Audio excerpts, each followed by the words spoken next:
주께서 가르쳐주신 기도, 우리 네 번째 시간으로 우리 오늘 본문의 말씀을 가지고 하나님의 뜻이 땅에서도 라는 주제를 가지고 함께 말씀을 나눠보도록 하겠습니다. 가끔 사랑하는 사람이 이렇게 질문할 때가 있습니다. 나 얼만큼 사랑해? 그러면 상투적인 표현이지만 대개 우리 이렇게 얘기하잖아요. 하늘만큼 땅만큼. 여러분들 이 하늘만큼 땅만큼은요, 우리가 애정 표현을 할 때만 사용하는 것이 아니라 우리가 드리는 이 기도에도 있습니다. 바로 오늘 주님께서 우리에게 이 기도를 가르쳐주고 계세요. 뜻이 하늘에서 이루어진 것 같이 땅에서도 이루어지이다. 그러면 하나님의 뜻, 그 하나님의 뜻이 과연 무엇일까요? 주님을 진실하게 믿으려는 이 사람에게 이 하나님의 뜻처럼 어려운 문제가 없습니다. 여러분들 하나님의 뜻이 뭔지 아십니까? 왠지 하나님의 뜻 하면 이런 생각 드시죠? 왠지 그냥 내 삶을 다 포기하고 내가 가진 건 모든 거 다 포기하고 내가 가진 거 다 내려놓고 저기 선교사로 떠나가야 될 것 같은 생각. 그렇죠? 신학교에 가서 목사가 되어야 될 것 같은 그러한 생각. 그런 생각이 혹시 여러분들 가운데 들지 않습니까? 또한 이 하늘의 뜻이 땅에서도 이루어진다는 것이 너무나 막연한 것처럼 느껴질 때가 많이 있습니다. 하나님의 뜻이 땅에서 이루어진다는 것이 마치 먼 훗날에 우리가 예수님께서 다시 오실 그 재림과 종말의 때에나 이루어질 것처럼 생각될 때가 많이 있다는 것이에요. 지난 시간에 제가 나라가 임하소서, 당신의 나라가 임하소서라는 주제를 가지고 말씀을 전했는데 이 당신의 나라는 누구의 나라죠? 하나님의 나라입니다. 지난 시간 말씀을 되새겨보면 하나님의 나라는 어떤 장소나 공간에 있는 것이 아니라 뭐라고 얘기했죠? 하나님의 통치, 하나님의 다스림이라고 말씀을 드렸어요. 하나님께서 우리의 삶에 오셔서 우리를 지배하실 때 하나님의 나라가 임했다라고 말하는 것이죠. 믿는 사람들은요, 하나님의 나라라고 표현하지만 믿지 않는 사람들은요, 이것을 가리켜서 낙원 혹은 유토피아라고 부르는 거 혹시 들어보신 적 있으십니까? 그런데 여러분들 그 유토피아라고 하는 뜻이 어떤 뜻인지 알고 계셔요? 이 유토피아라고 하는 이 단어, 이 유라고 하는 이 단어는요, 없다라는 그리스어예요. 그리고 이 토피아의 토포스라고 하죠. 그리스어로 토포스라는 말은 장소를 뜻하는 말인데, 그러니까 무슨 뜻이에요? 이 토머스 무어가 이 유토피아를 의미할 때는요, 어느 곳에도 없는 장소를 의미하고 있는 거죠. 없기 때문에 우리가 이상으로 상상으로만 그리는 그 꿈의 나라, 그게 어떻게 보면 유토피아라고 할 수 있는 거예요. 그러나 하나님의 나라는요, 이 세상 사람들이 생각하는 이 유토피아와는 다릅니다. 상상으로만 있는 나라가 아니라 실제로 있는 나라고 우리 가운데 경험할 수 있는 나라라는 사실이에요. 그런데 가만 보세요. 우리 이곳에, 그리고 내 삶 가운데 천국이 임한다라고 하고 있는데, 하나님의 나라가 임한다라고 하고 있는데, 근데 왜 우리 가운데 힘든 일이 생길까? 그렇죠? 고통이 왜 있을까요? 우리 가운데 왜 어려움이 있고 또 질병들이 있고 또 여러 가지 부정적인 일들이 나타납니까? 원치 않는 질병, 고통, 갈등, 여러 가지 문제들이 우리 삶 가운데 있습니다. 그런데 우리 마음속에서의 소망은요, 그런 것들이 없는 사회 속에서 살고 싶잖아요. 그렇죠? 그게 바로 하나님의 나라의 꿈 아니겠습니까? 그래서 전 이렇게 생각을 했어요. 이걸 조금만 바꿔보니까 이런 생각이 들더라고요. 하나님 나라를 정말로 꿈꾸는 사람들은요, 하나님 나라에 없을 것 같은 것을 우리의 삶 속에서 없애면서 살아야 돼요. 그런데 우리가 예수 믿는 많은 사람들이 하나님 나라라고 생각할 때에 그냥 죽어서 갈 수 있는 나라라고 여길 때가 많이 있잖아요. 우리의 관계 속에서 하나님의 통치가 임할 때 하나님의 나라가 이루어졌다라고 말할 수 있는데, 오늘 어떻게 보면 적극적인 개념으로 하나님 나라에 없을 것 같은 것을 없애며 사는 삶, 이것이 우리의 삶 가운데 얼마나 중요한 삶인지 몰라요. 그럼 제가 질문 하나 해볼까요? 하나님 나라에는 무엇이 없을까요? 뭐가 없을 것 같아요? 도저히 뭐가 없을 것 같아? 죽음이 없을 것 같아요. 우리 학교는 뭐가 없을 것 같아? 악이 없을 것 같아요. 우리 성민아 뭐가 없을 것 같아? 죄가 없을 것 같아요. 우리 양수사님 뭐가 없을 것 같아요? 아픔이 없을 것 같아요. 슬픔이 없을 것 같아요. 눈물이 없을 것 같아요. 야, 정답을 다 말하셔가지고 제가 뭐라고 말했음을 드릴 게 없지만, 어떤 시인이 이런 표현을 하더라고요. 천국에는 아라비아 수자가 없을 거예요. 오늘 그게 어떤 것들을 의미하는지 아십니까? 우리가 사는 이 사회는요, 우리의 가치를 숫자로 매깁니다. 여기 4명이 앉아있으면 1등부터 또 2등, 3등, 4등. 그래서 1등은 좀 잘 배해주고 4등은 그냥 막대합니다. 성적, 연봉을 얼마 받느냐, 그 연봉의 숫자. 오늘 자동차의 배기량 숫자까지 따지는 거 아십니까? 아파트 평수가 몇 평이냐? 그게 뭐가 중요해? 근데 우리는요, 몇 평 살아요? 30평이요. 그냥 적당히 사시네요. 50평 살아요? 오, 좀 사시네요. 100평 살아요? 우와.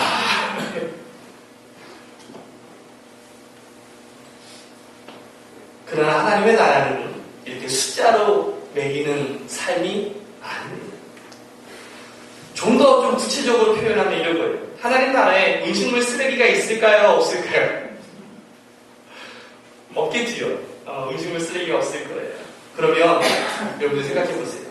하나님의 나라를 소망하는 사람들이 음식물을 쓰레기로 만들며 사는 삶이 과연 합당한 삶일까요? 하나님 나라에 공의가 있을까요? 없을까요? 하나님 나라에 공의가 어디 있겠습니까? 하나님 나라에 공의가 없는 것처럼 이 땅을 살면서 하나님의 나라를 이루려고 노력하는 우리들은요, 그리스도인들은요, 공의가 없는 삶을 살기 위해서 우리가 노력하면서 살아야 되는 것 아니겠습니까? 이것이 하나님의 뜻이 땅에서 이루어지는 것 아닌가요? 저는 이것이 바로 하나님 나라의 역동성이라고 저는 생각이 들어요. 하나님의 나라는요, 그냥 관념이 아니라, 상상의 나라가 아니라 현실이에요, 현실.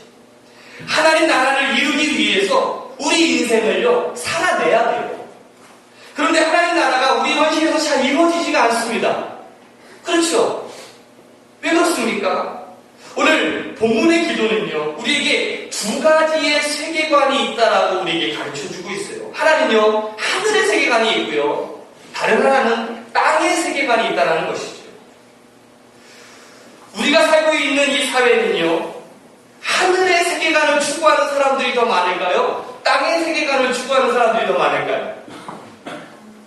땅의 세계관을 추구하는 사람들이 더 많이 있겠죠.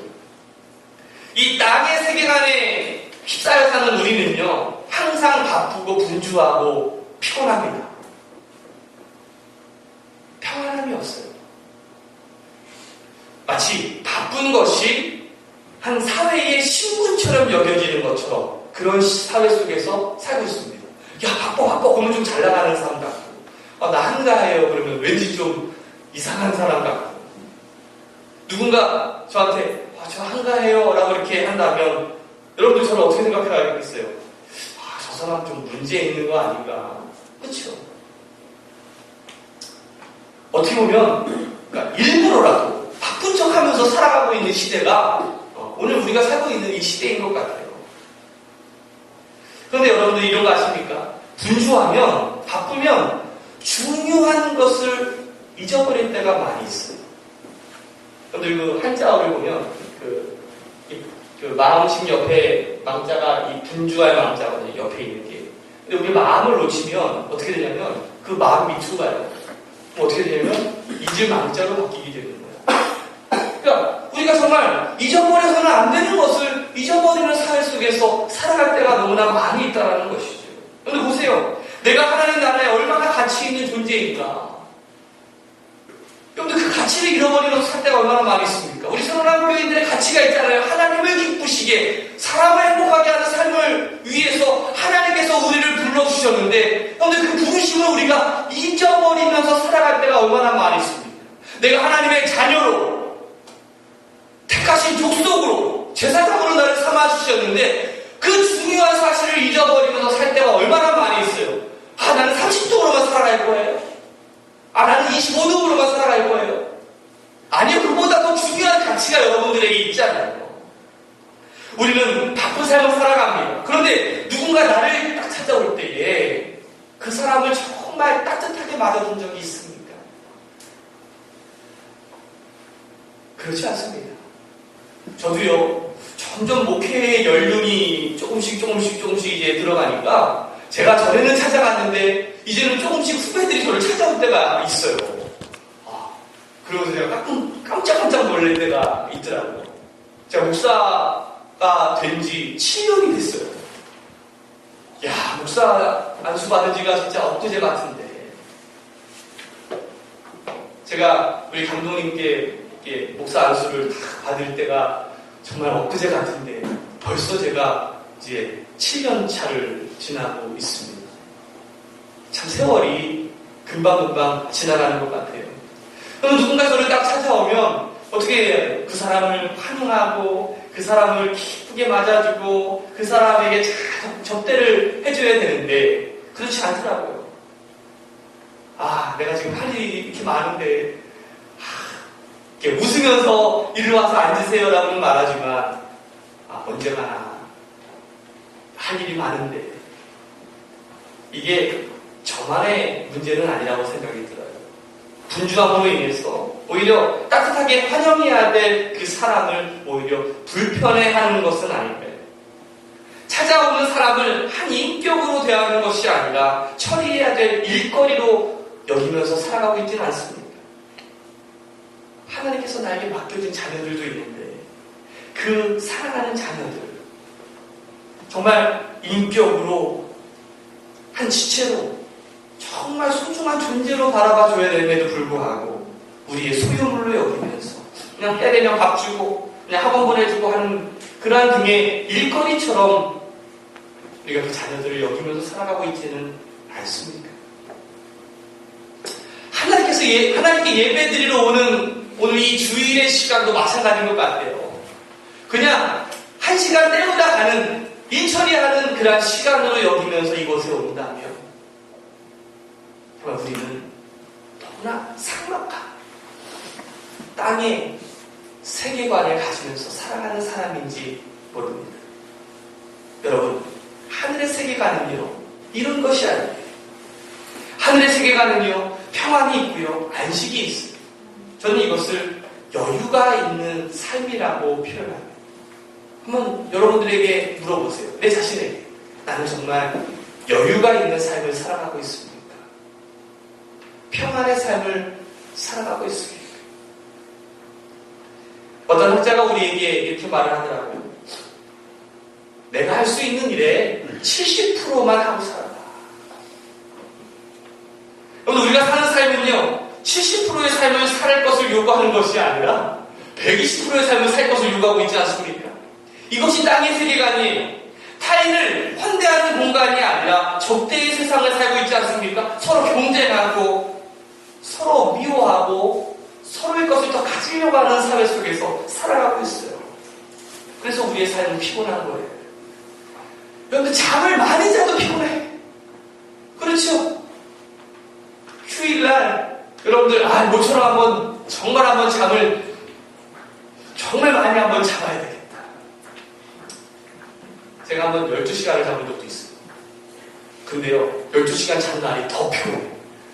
왜 그럴까요? 평안이 없기 때문에. 평안이 없기 때문에. 우리가 타인에 대해서 사랑의 마음을 가지고 보는 순간에 우리 가운데 평안이 오고 안식이 오는 거예요. 그런데 이곳에 우리가 주일에 주님에게 예배하러 왔을 때 주님을 사랑하는 마음을 가지고 와보세요. 그리고 내 옆에 있는 내 공동체의 이론을 사랑하는 마음을 가지고 오시기를 주님으로 축복합니다. 그러면 이 시간이 너무나 소중한 시간이에요. 여러분 생각해보세요. 이 자녀들과 함께 예배드릴 수 있는 이 시간, 여러분 얼마나 큰 축복입니까? 그리고 우리가 함께 이 옆사람과 옆사람과 함께 식사의 공동체를 나누고 함께 예배의 공동체를 나누며 서로 대화하며 함께 삶을 나눌 수 있는 이 시간, 얼마나 중요한 시간인지 몰라요. 저는 그래서 너희 중에 두세 사람이 모인 곳에, 아버지의 이름으로 모인 곳에 하나님의 나라가 있다는 그 말씀이 저는 실감이 나는 것 같아요. 서두에 말씀드린 것처럼 유토피아의 삶은요, 없는 것을 그리며 사는 삶입니다. 욕망의 삶은요, 없는 것을 그리는 삶이라고 할 수가 있어요. 여러분들 이 세상을 살아갈 때 욕망이 있어요, 없어요? 있어요. 물론 인간이 욕망 없이는 살 수는 없습니다. 욕망이 있어야 좀 역동적인 삶을 살 수 있는 거 아니겠습니까? 그런데 문제는 이 욕망을 조절할 수 없는 게 문제예요.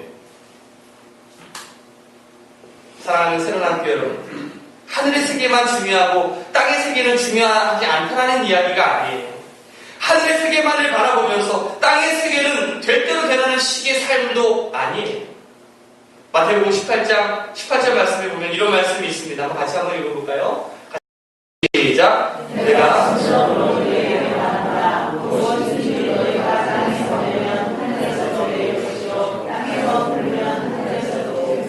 아멘.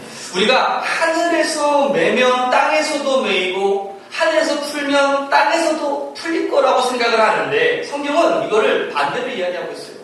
너희가 땅에서 매면 어디서 매어져요?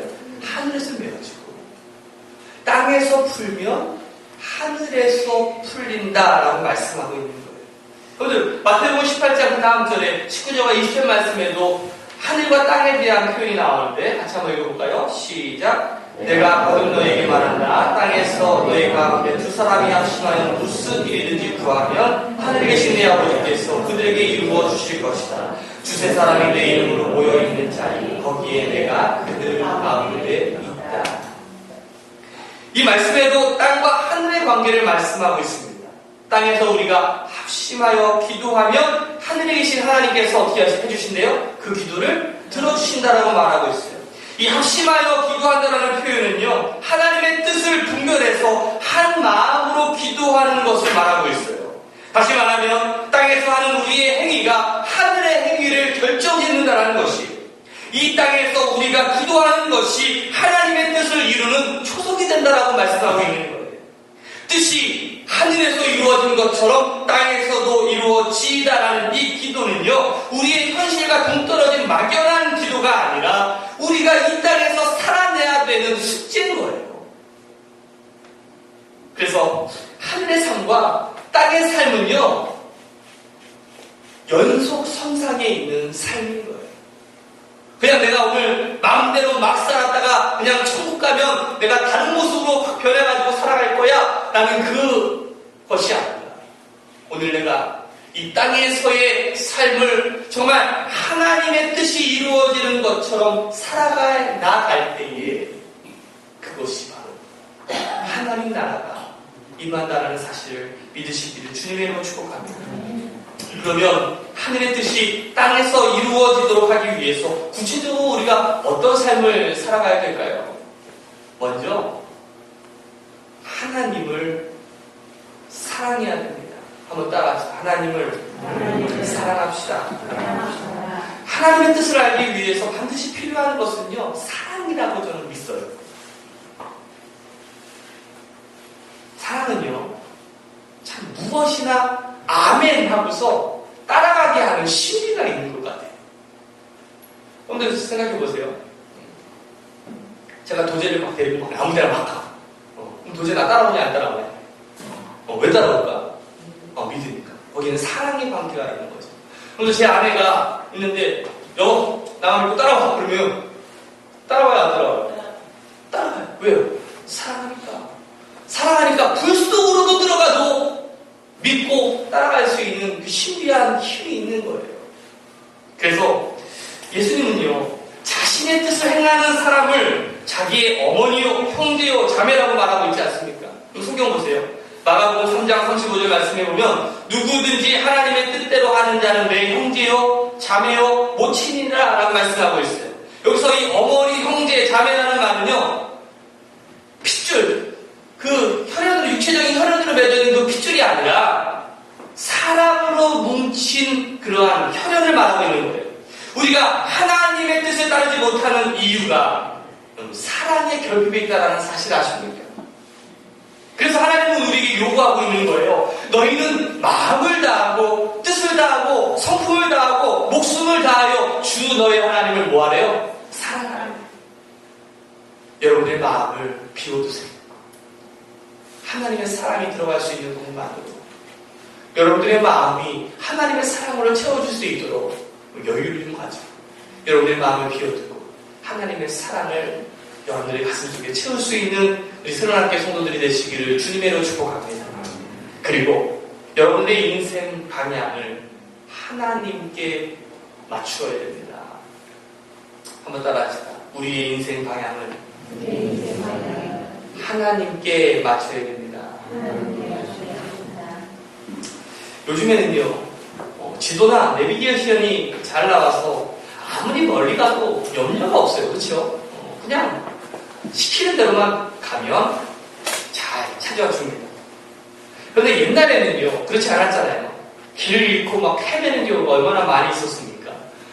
내비게이션이 처음 나왔을 때도 제 차에 내비게이션이 있었었는데 그때 저희 외할머니가 돌아가셨을 때 그 진보에, 그러니까 안동에 있는 진보 장례식장으로 가는데 이 내비게이션이 이상한 길을 알려줘가지고 산 꼭대기에 가가지고 목적지에 도착했습니다 라는 그 소식을 듣고 그냥 까무러친 적이 한 번 있었어요. 여러분들도 방향을 잘 못 찾아가지고 막 이리저리 헤매일 때가 얼마나 많이 있었어요. 저는요, 오늘 주님께서 가르쳐 주신 기도가요, 바로 우리 인생의 방향을 분명하게 잡아준다라고 저는 믿습니다. 여러분도 그렇게 생각하십니까? 하나님의 뜻에 아멘하기 위해서 자신의 뜻을 포기하는 것, 저는 그것이 바로 하나님의 뜻이 땅에서 이루어지게 하는 삶이 아닐까 저는 믿어요. 오늘 저와 여러분들 모두가 하나님의 뜻이 땅에서 이루어지도록 하는 그러한 삶을 살아갈 수 있는, 또 그러한 삶을 살아내는 여러분들이 되시기를 주님으로 축복합니다. 말씀을 마치려고 합니다. 하나님의 말씀이 이루어진다라는 것은요, 여러분들 한자로 보면 하나님의 말씀이 말씀 언자예요. 그럼 이루어진다라는 것은요, 이를 성자죠. 근데 이것을 같이 합쳐보니까 어떤 글씨가 나오냐면 언자와 성자를 합치면 정성성자, 성실할 성자의 이 한자가 나와요. 저는 이것을 보면서 참 많은 생각들을 해보게 되는데, 하나님의 말씀이 이루어지는 삶은요, 우리의 삶에서 하나님께서 우리에게 주시는 성실한 마음을 가지고 살아가는 것, 저는 그것이 바로 하나님이 원하시는 삶이 아닌가, 그리고 그것이 바로 하나님의 뜻이 이루어지는 삶이 아닌가 생각해 봅니다.